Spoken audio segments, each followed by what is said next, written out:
Well, you guys, in this video, I'm going to teach you guys how to sell to the motivated seller to sell their property at a deep discount.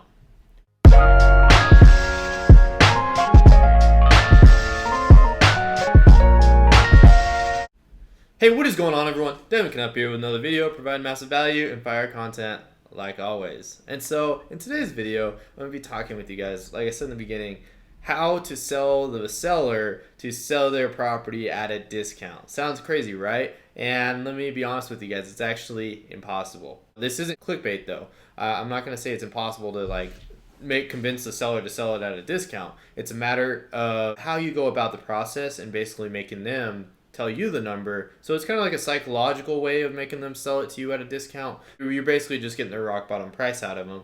And I think a lot of people are doing this part wrong. I would say this is probably the best part, like my best skill when it comes to real estate wholesaling, because I'm not the most knowledgeable when I got started or when I did my first few deals. Obviously, I've acquired more knowledge as time has gone on and how to notice different cues and everything. But I think what really allowed me to be able to do my first deal and do the next couple after that was I would say I'm pretty good at building rapport. I'll give you a little bit of why I was able to get to this point of being able to build rapport, but I wasn't always like this. I'm a pretty actually socially awkward guy. This is very forced to me to make these YouTube videos, fun fact. And I've gotten a lot better at talking to people and everything once I started doing my YouTube channel, and I started doing I did a sales position for a little bit.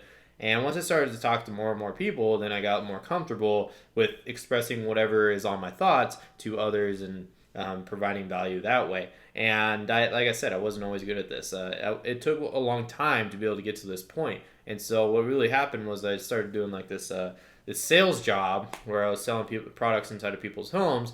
And essentially, I got really good at just building relationships, hence building rapport. And that really was what excelled my sales abilities, and when I was able to start making more and more money doing the job. And so this translated into real estate wholesaling. I really didn't know that much about real estate when I got started, to be honest. And all I really knew was there's this concept called wholesaling, and then I paid a lot of money for a course, and then I just went out there and whenever I'd meet up with a seller, I'd just try to build relationships, really. That's all I would do. And so now, how do you build these relationships? What have I learned throughout my experience? Really, what it breaks down to is try as much as possible not to talk about business. And so what I mean by that is basically just try to be the person's friend. Just talk to them about random shit, really. Just whatever comes to mind. Just try to get something going, talking about obviously something you can tell that is relating to them, because people love talking about themselves. People love it. You probably know yourself personally a few people that just they can talk about themselves all day. Unless that's yourself, then you should probably change your habits a little bit. But essentially, people love talking about themselves, and so what you gotta do is just get them to talk about themselves. Try to figure out what they like, and once you get a little bit of insight in their life, just what I usually like to do is I like to say, "Oh, really? Tell me more." Instead of just being "Oh, okay, cool," which is what most people do. Is if you say, "Oh, well, tell me more," even if they're just "Oh, it's it was pretty boring," or whatever. Just be "Oh, but I don't know, I was pretty interested in what you had to say," or just act really interested. And that's also known as what's called charm. And so if you have charm and you really just suck at sales, and all you can do is just be a charming person, people are gonna eat you up and essentially just sell their house at a discount just because you're able to you're so friendly and everything. And so charm doesn't mean that you're good looking or anything, even though I know I'm very good looking.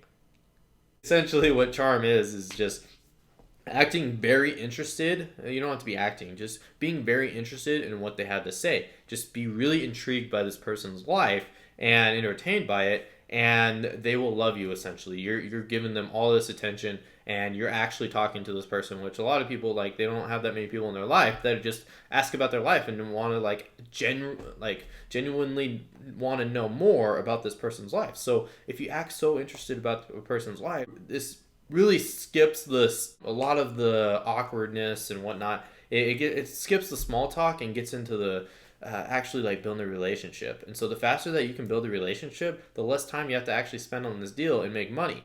Just try to build the relationship as quick as possible. So I usually like to take like if they give me some sort of insight whatsoever about their personal life, then what I like to do is I like to try as best as I can to relate it to their life. Let's say, like, even if it has nothing to do with my life, I like to add my own little twist to what's going on in their life, so that way they will talk more about it. So that way it gets them talking more and more about something that has nothing to do with this house. And so, for example, let's say, I don't know, this is just coming off the top of my head. So let's say they're just like, oh yeah, like we're moving to Maine, and I'd be like, oh really, like what's going on in Maine? And then they'd tell me whatever, maybe, oh yeah, we got like a new job out there, and I'd be like, oh, like I was actually like born on the East Coast. I was born in Massachusetts, and I've always wanted to like go check out the East Coast again, and I haven't been out there in so long. And I know Maine's like a few states away from Massachusetts, but what's it like out there? And as you see, like I literally just put a little bit of insight in my own life, which is true. I was born in Massachusetts, and I have no idea what it looks like out on the East Coast because I've grown up in the West Coast basically my whole life. The furthest east I've been since I was born, I think, is like Tennessee, maybe, or Alabama. Those are like the farthest east I've been. But essentially, what I did was I brought it back to them, and I wanted them to tell me more about this situation. They're going to Maine. Oh, awesome! Like, what's going on in Maine? Like, why are you going out there? What's it like out there if you've been there? And then you just keep going off and off of this. It just keeps snowballing. You just keep pulling all these different tangents and just keep talking about all these random subjects. And what that does is it just builds relationships. Fun, like as weird as it is, you just talk about random stuff, and people start to like you more and more. As long as you just you're personable, and you just try to talk about that person as much as possible, they're gonna trust you more and more, which allows you to get closer and closer to the person. And so let's say, like, now how does this translate to actually making more money inside of wholesaling? So now let's transfer it to, like, let's say you have a car for sale, and that you're trying to sell. You would go take it to the car dealership or whatever, or maybe you'll sell it on Craigslist and try to get the most for this car. And you have a good friend.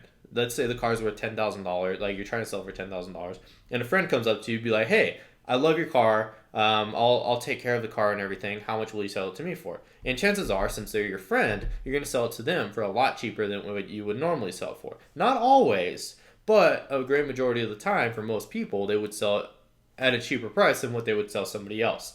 And so even if it's like they sell it to them for $8,000 instead of $10,000, just because you know that your car is going to be taken care of and that they're a good friend, then you're more than happy to sell your friend this car at a discount. So the same goes for a house.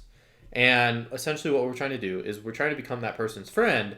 So that way, they feel like they're, like, if they sell it to us at a discount, then they feel like they're not getting ripped off by any sort of means or anything like that. And they feel like they're actually getting a good deal out of it. And they're saving themselves a lot of time, and they're getting a great deal just because they're selling it to a friend. And so in order for you to be able to be in that position of being a friend, is you have to build up this massive rapport and the relationship. And so really this is all that sales is. There's like different ways there's like different terminologies and different like little cues that involve sales as well. Like just always remain eye contact, or whenever you give a person options, you give them, like, instead of like a yes or no question, you give them a yes or yes question. There's a lot that goes into sales, but essentially the most important part of it is the relationship, because people love to buy from people that they respect, trust, and basically have rapport with. And so as long as you have these three things, the RTR, then they are more than happy to purchase from you.